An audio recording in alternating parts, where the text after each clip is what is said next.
আলেমদের ওয়াজ শুনে সুদ ঘুষ থেকে ফিরে হালাল পথে ইনকাম করি, কিন্তু বর্তমানে কিছু আলেমদের ব্যাংক হিস্টোরি ঘেটে দেখা যায় তা নিজেরাই সুদের মাধ্যমে ব্যাংকে লেনদেন করে।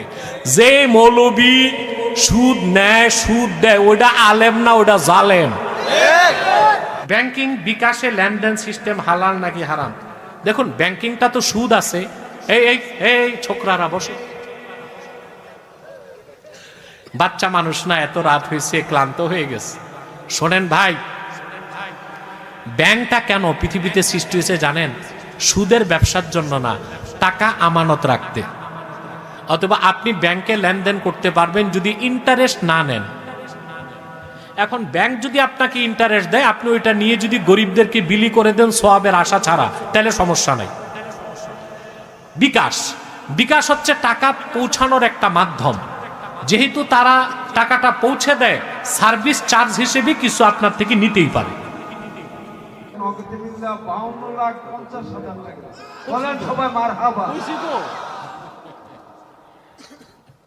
আচ্ছা ভাই, ইসমাইল বলতেছে ভাতিজা হাসনাত আব্দুল্লাহর জন্য দোয়া করেন। আমি ওর জন্য যা বলে দিচ্ছি ওটা কি কম?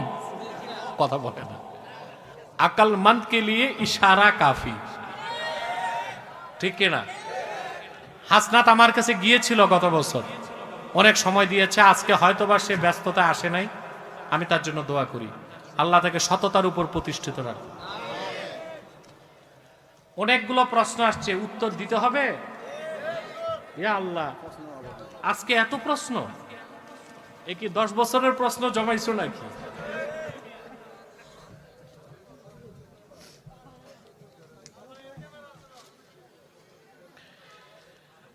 আল্লাহ করিম। ওয়াজ মাহফিল হামনাত ও ভিডিও করে ফেসবুক ইউটিউব থেকে টাকা উপার্জন করা কি জায়েজ? ইউটিউবে যে ভিডিওগুলো ছাড়া হয়, যেহেতু যারা ইউটিউবটা চালায় তাদের এখান থেকে আবার ইউটিউব কোম্পানি টাকা কেটে নেয়। তো ইউটিউব কোম্পানি যে অ্যাডভার্টাইজগুলো দেয় সেটার একটা অংশ থেকে টাকা দিয়ে থাকে। তো টিভি চ্যানেলগুলো যেভাবে টাকা কামাই করলে হারাম হয় না, ইউটিউবারদেরটাও ওই একই নীতিতে প্রযোজ্য, তবে এটা মাশকুক, মানে সন্দেহযুক্ত।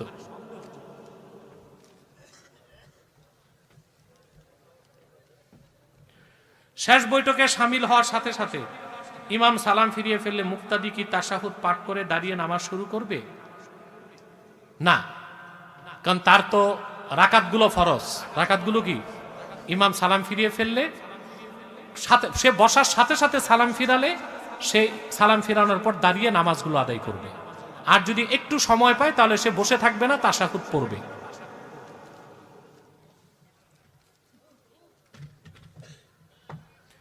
ইমাম সাহেব রুকু থেকে দাঁড়িয়ে রব্বানা আলাকাল হামদ পড়বে কি?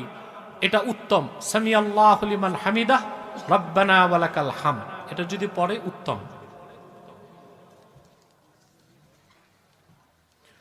হঠাৎ রাগ উঠলে রাগ কমানোর আমল কি? রাগ যদি বেশি উঠে তো 3টা পদ্ধতি। একটা হচ্ছে অজু করা, অজু করলে রাগ চলে যাবে। যে অজু করতে না পারেন মাটির দিকে তাকাবেন। যদি মাটিও না পান, এমন জায়গায় থাকতে পারেন মাটিও নাই, তখন আপনি দাঁড়ানো থাকলে বসে যাবেন, বসে থাকলে শুয়ে পড়বেন, তখন রাগ কমে যাবে।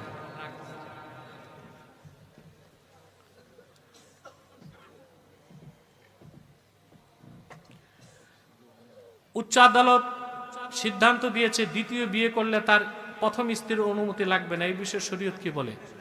আসলে দ্বিতীয় বিয়ের জন্য প্রথম স্ত্রীর অনুমতি শর্ত না, শর্ত এক জায়গায়। একাধিক স্ত্রীকে সমান অধিকার দিতে হবে, সমান সম্মান দিতে হবে, সমান মর্যাদা দিতে হবে।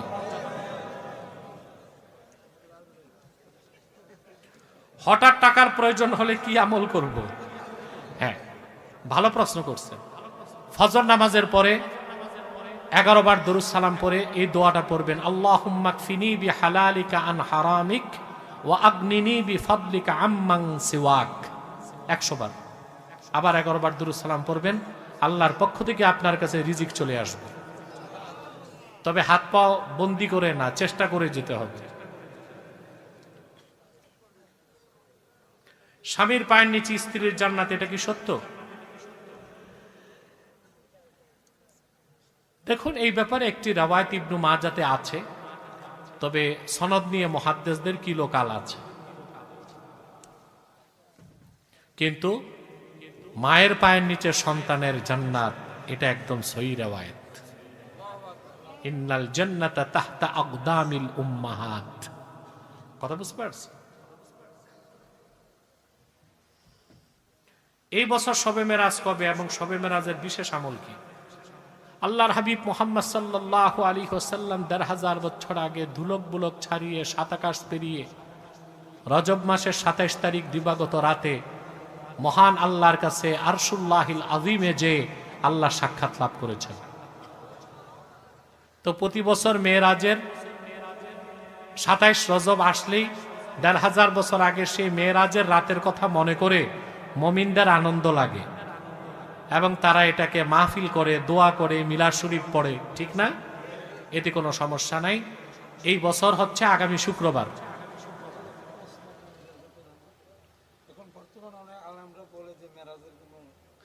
না, এগুলো হ্যাঁ বলি, মেরাজের রাতে নির্ধারিত কোনো নামাজ নাই, নির্ধারিত কোনো রোজা নাই। তবে আপনি যদি মেরাজের রাত জেগে আল্লাহর হাবিব সাল্লাল্লাহু আলাইহি সাল্লামের এই মহান মর্যাদার কথা স্মরণ করে শুকরিয়া হিসেবে রাতে তাহাজ্জুদ পড়েন, জিকির আজকার করেন, দিনে রোজা রাখেন, তাতে কোনো সমস্যা নেই। আবশ্যক বা বাধ্য মনে করা যাবে না।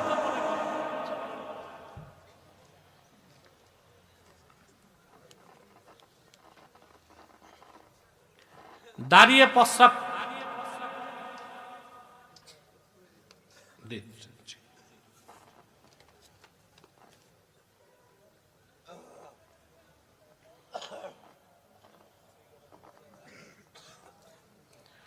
যে কোনো দোয়া কবুলের আমল কি?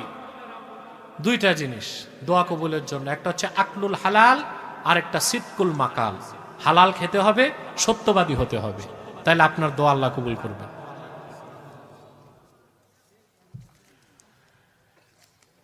শার্ট বা গেঞ্জি পরে ইমামতি করা যাবে কি? এরকম ইমামও আছে দেশে, গেঞ্জি পরে ইমামতি করবে। এটাই ইমাম সাহেব নামাজ পড়ার নামাজ হবে, মাকরু হবে। হালাল ভাবে ধনী হওয়ার আমল কি? ওই যে দোয়াটা বলছি আগে। পশ্চিম দিয়ে পা দিয়ে ঘুমানো গুনাহের কাজ কি? এটা মাকরু, কাবা শরীফের তাজিমের খেলাফ। নামাজ পড়তে পড়তে কপালে কালো দাগ পড়ে গেলে সেটা কি নেককার হওয়ার লক্ষণ? অনিচ্ছায় যদি হয় অবশ্যই নেককার হওয়ার লক্ষণ, ভালো। কিন্তু অনেকে আছে সাজদায় যাওয়ার সময় এক ঘষা দেয়, উঠার সময় এক ঘষা দেয়, এটা খারাপ। অনেকে বলে রাস্তায় 10 টাকা পেলে আরো 10 টাকা দিয়ে মসজিদে দান করতে। না, রাস্তায় যেটা কুড়ে পাওয়া যায় এটাকে বলা হয় লুকতা। কি লুকতা? এখন আপনি যদি কুড়ে পান, টাকা হোক, পয়সা হোক, সোনা রূপা হোক, আপনার দায়িত্ব 1 বছর আপনি ঘোষণা দিবেন এইরকম একটা জিনিস পাওয়া গেছে, যার মাল সে নিয়ে যাক। যদি 1 বছরও কেউ না আসে, আপনি গরিব হলে আপনি নিজে তা ব্যবহার করতে পারবেন। আর যদি আপনি ধনী হন তো সেটা মসজিদে দেওয়া যাবে না, গরিবকে দিতে হবে। মৃত ব্যক্তিকে স্বপ্নে হাসি খুশি দেখলে সে ভালো আছে এবং খারাপ দেখলে সে কষ্ট আছে, শরীয়ত মতে কথা কতটুকু সত্য? হ্যাঁ, হাসি খুশি দেখলে মনে করবেন ভালো আছে, যদি মুমিন মুসলমান হয়।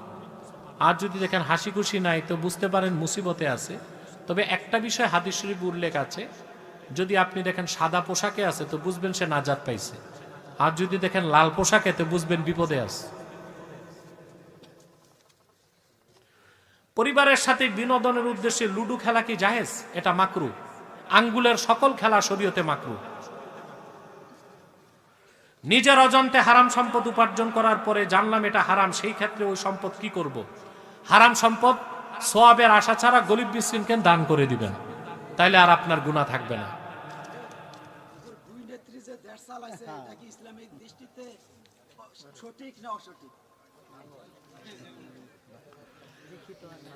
দাঁড়িয়ে প্রস্রাব করার সময় পায়ে প্রস্রাব লাগলে সেখানে নাকি জাহান্নামে চলে যাবে?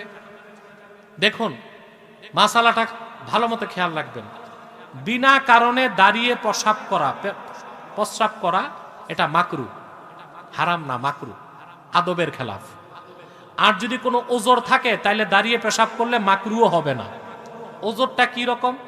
আপনি ভ্রমণে কোথাও যাচ্ছেন, এখন ওই আপনার বাস থামছে কোথাও, কারণ আপনি পেশাব করতে গেলেন কোনো ফিলিং স্টেশনে, বুঝেন না, যে দেখলেন কন্ডাক্টর আর বাসের ড্রাইভাররা পেশাব করে সব জায়গায় ভিজায় রাখছে, কারণ বসতে গেলে আপনার কাপড় নষ্ট হবে, এটা একটা ওজর না?